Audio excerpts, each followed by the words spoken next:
चांदबाली नाबालिका दुष्कर्म और हत्या प्रतिवाद रे गर्जिले बीजेडी और कांग्रेस। चांदबाली विधायक व्यंकस रॉय ए घटना को निंदा करने सह दोषी को कठोर दंड देवाकू दाबी करिसेंती। आसंता काली सकाळ 6टारू मध्याह्न 12टा जाए चांदबाली बंद डाकरा देछि बीजेडी। सेहीपरि ए घटना रे जिला प्रशासन और राज्य सरकार को टार्गेट करिसेंती भद्रक पौराध्यक्षा गुलमुखी हबीब। गत 18 मास भितर राज्य में नारी निर्यातना बढ़ी चली बेले राज्य सरकार एथिरे अंकुश लगाइबारे फेल मारिछंती बोली से कहिसेंती। कांग्रेस वरिष्ठ नेता दिगंबर दास घटना को निंदा करने सह पुलिस प्रशासन और बीजेपी सरकार को दायी करिछि। पीड़िता परिवार को 50 लाख टंकार क्षतिपूरण सह न्याय दाबी करी आसंता काली सकाळ 6 रु मध्याह्न 12टा पर्यंत कांग्रेस पक्षरु चांदबाली बंद डाकरा दिया जायछि।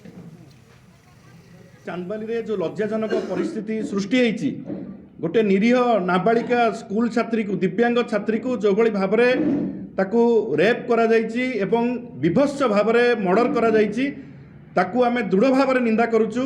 या पछरे संपूर्ण रूपे पुलिस प्रशासन एवं सरकारंकर अपारगता अछि। पुलिस प्रशासन की जिला प्रशासन एमाने ताकू कोनोसी कार्यानुष्ठान नौ नांती जहा फल आज घटना घटी एवं एथिपाई आमे आसंता काली सकाळ 6टारू दिन 12टा पर्यंत चांदबाली ब्लॉक रे बंद डाकरा दौचु। आज आम दल कांग्रेस दल तरफ आम नवेदन करुचु सरकार को ये जो गण दुष्कर्म करा जायछि से पीड़िता परिवार को सरकार सहायता दियंतु एवं जो माने दुर्बृत्त ये कांड करिसंती तांकु तुरंत धरा जाऊ एवं तांकु फांसी खुंडर दिवालोकरे दिया जाऊ।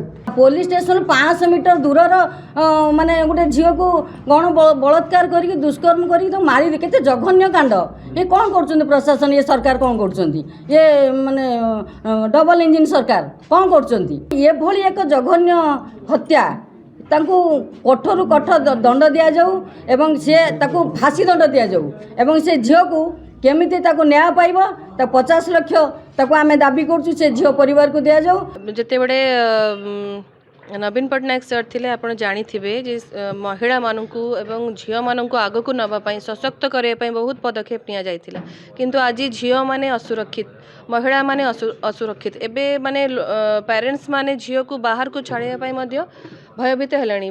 सारा भद्रक रे सारा ओडिसा रे एबे माने गोटे भयर माहौल मध्य सृष्टि होईछि। तो आमे दाबी रखिछु जे तुरंत दोषी को अरेस्ट करके कार्यानुष्ठान निया जाऊ नहेले आमे राजरास्ता रे ओलेबो।